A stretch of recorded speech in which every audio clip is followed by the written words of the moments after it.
A couple of years ago, Frederick Marin, Camille Belufi, Rhys Taylor and Loic Grau published the latest in their groundbreaking series of papers on multi-generational interstellar space missions, numerical constraints on the size of generation ships from total energy expenditure on board, annual food production, and space farming techniques. As someone who has always been fascinated by the challenges presented by space travel and colonization, especially the production and processing of food in space, indeed, my degree thesis some years ago was on the topic of space food. This paper, based on the heritage mathematical model, was one which I read with considerable interest. While I was very impressed by it on the whole, I was slightly disappointed by some of its conclusions in respect of the provision of food for future astronauts, particularly in the context of this blog towards veganism. So, in the same spirit as the open letters that are sometimes published in the mainstream press as a way of directing opinions at specific individuals, but in a deliberately public forum, I'm producing this post, Space for Vegans, as an open video that is aimed specifically at Marin et al., with the hope that they will take account of my comments when they perform future simulations, but is also intended to inform and entertain you, my valued subscribers. Even in its introduction, the paper raised alarm bells for me when it said, "Meat production has not been considered yet, but the recent developments of artificial meat grown from cultured cells in laboratories raises the possibility that astronauts could avoid a purely vegan diet without the enormous associated support network necessary for animal farming." Although this does acknowledge the impracticality of animal agriculture in a space environment, an issue that I will address in a moment, one immediately has to ask, why on earth automatically assume that future astronauts will even want to avoid a purely vegan diet? With veganism increasing at an almost exponential rate, and especially amongst the younger generation, which will of course provide the pool of candidates for future missions, the approach taken by this paper, foreshadowed by the above quote, is one that seems to take little account of the fact that the world is moving rapidly towards a plant-based food system, a trend that surely ought to inform any plans for feeding future extraterrestrial communities. Not to do so seems a retrograde step. Aside from ethical considerations, there's the practical issue already mentioned, the difficulties presented by animal agriculture in space.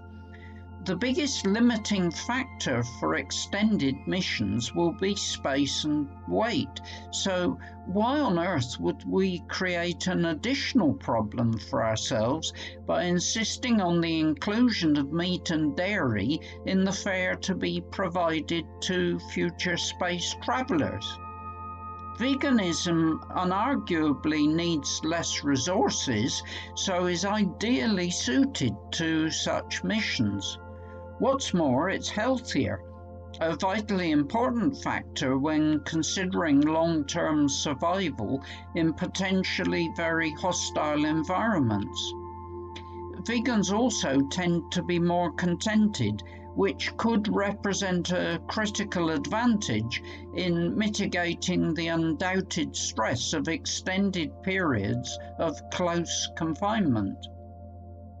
It might seem an imposition to limit space travel to vegans, But in the early days of the space program, taller people were excluded. They had to be less than 5 feet 11 inches in order to fit into the Mercury spacecraft. And even now, the minimum acceptable height for an astronaut is 62 inches, with the maximum set at 75 inches. For mission safety reasons, there are also all kinds of other restrictions. So it isn't entirely unreasonable to consider setting a dietary restriction to avoid the issue of all the excess weight and space that would be sacrificed if farm animals were included on missions. Section 3.3 emphasizes the importance of a balanced diet for astronauts, but its definition of what this should include claims to be based on Public Health England's government dietary recommendations published in 2016, a document that actually only describes the levels of specific nutrients that are required, rather than detailing particular foodstuffs. The latter role is left to a different document, published in the same year, but last updated in 2018, the Eat Well Guide. However, it appears that Marin et al. May actually have consulted this guide, as they claim that the government recommendations are that a healthy diet should consist of 39% fruit and vegetables, 37% starchy foods, 12% meat and fish, and 8% dairy. But what they seem to have overlooked is that the figures for meat, fish, and dairy should be regarded as maxima rather than positively required amounts. They even go on subsequently to make the mistaken claim that animal proteins and dairy must be present in a balanced diet. In reality, modern expert opinion is now increasingly advising that predominantly plant-based diets are best for human and planetary health. For the UK, a whole food plant-based diet should be the aim for all citizens.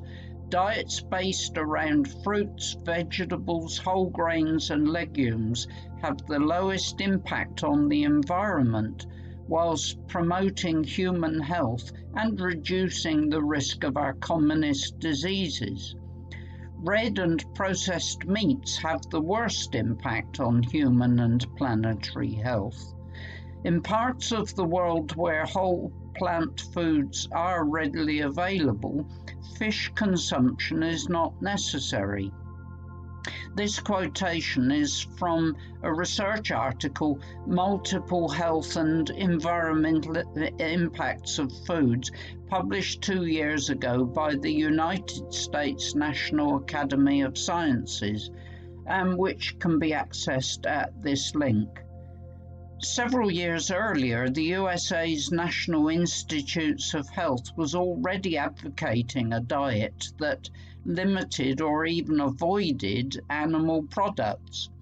In a document entitled Nutritional Update for Physicians, Plant-Based Diets, which can be accessed at this link, it states, healthy eating may be best achieved with a plant-based diet, which we define as a regimen that encourages whole plant-based foods and discourages meats, dairy products and eggs, as well as all refined and processed foods. The paper recommends eating a variety of fruits and vegetables, including beans, legumes, seeds, nuts, and whole grains, and avoiding or limiting animal products. The Eat Lancet Commission on Food Planet Health, published in 2019 and accessible at this link, also maintained that a healthy diet does not need to contain any animal-derived foods at all.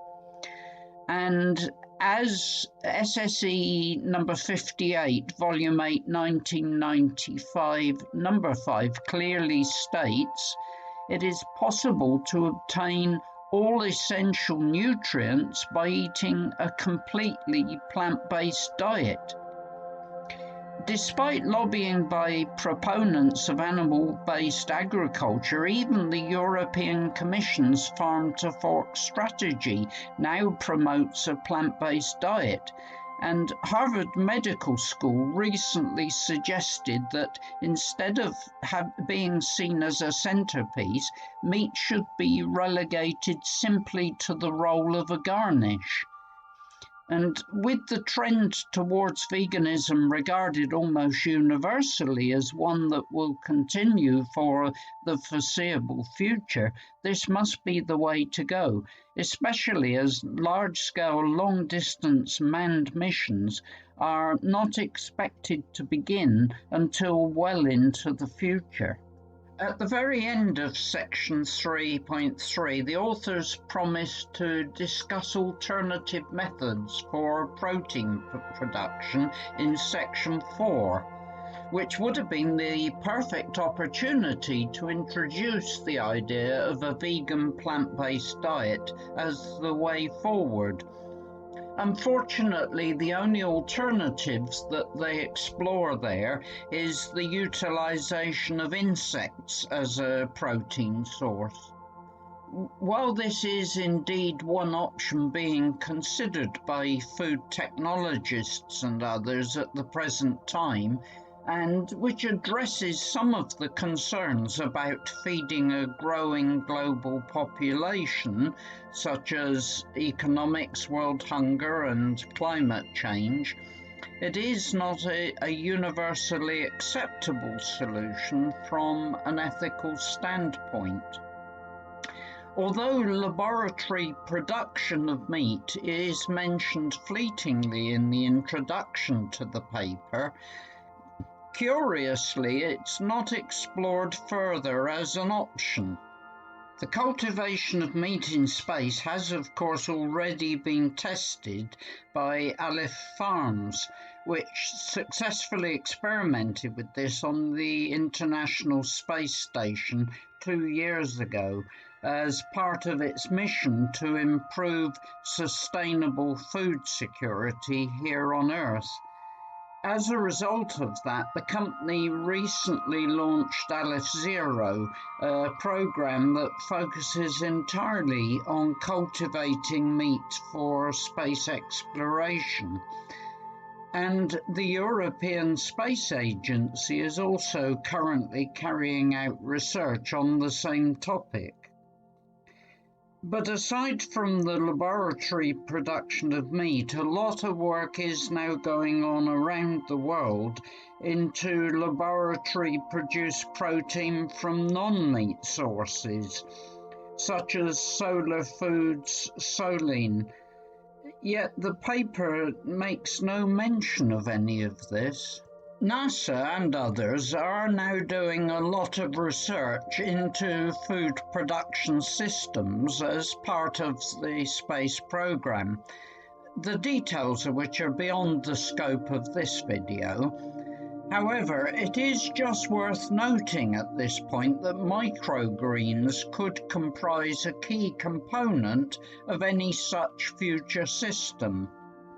Currently attracting growing interest, these offer a very nutritious addition to a balanced diet, while requiring minimal space for their production, and they are therefore ideally suited to production in an astronautical environment. NASA is understood to currently be incorporating them into its veggie program.